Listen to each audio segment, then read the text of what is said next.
2024 Paris অলিম্পিকে বাংলাদেশ থেকে অংশগ্রহণ করেছেন 5 অ্যাথলেট। ইতিমধ্যে দুটি ইভেন্টেও অংশগ্রহণ করেছে তারা। আর্চারি দিয়ে শুরু হয়েছিল বাংলাদেশের অলিম্পিকের যাত্রা। সাগর ইসলাম মূল লড়াইয়ের অপেক্ষায় রয়েছেন ইতালির বিপক্ষে খেলবেন বলে। অন্যদিকে শুটার রবিউল বিদায় নিয়েছেন 10 মিটার এয়ার রাইফেলের ইভেন্ট থেকে। 10 মিটার এয়ার রাইফেলের ফাইনালে ওঠার স্বপ্ন নিয়ে প্যারিস অলিম্পিকে গিয়েছিলেন বাংলাদেশের শুটার রবিউল ইসলাম।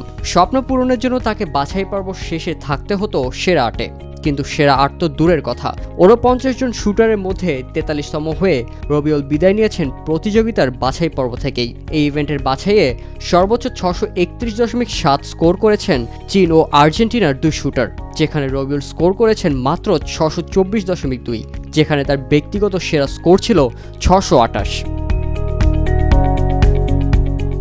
এদিকে রিকার্ভ সিঙ্গলসের ব্যক্তিগত র্যাঙ্কিং রাউন্ডে 64 জন আর্চারের মধ্যে 652 স্কোর নিয়ে 45তম হয়েছেন সাগর। আগামী 31 জুলাই বাংলাদেশ সময় বিকাল 4টায় মূল ইভেন্টে যাচ্ছেন সাগর, যেখানে তার প্রতিপক্ষ ইতালিয়ান আর্চার নেসপোলি। দেশের দ্রুততম মানব ইমরানুর রহমান দ্বিতীয়বারের মতো যাচ্ছেন অলিম্পিকে।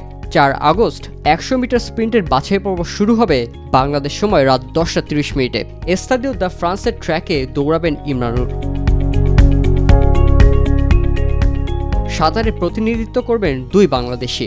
সাঁতারু সামিউল ইসলাম রাফি পুলে নামবেন আগামী 30 জুলাই। 100 মিটার ফ্রি স্টাইল বাছাই পর্বটি অনুষ্ঠিত হবে বাংলাদেশ সময় দুপুর 3টা থেকে বিকেল 5টা পর্যন্ত। একই ভেন্যু প্যারিস লা ডিফেন্স অ্যারেনাতে 3রা August 50 metre free style প্রতিদ্বন্দ্বিতা করবেন বাংলাদেশের একমাত্র নারী অ্যাথলেট সোনিয়া আক্তার।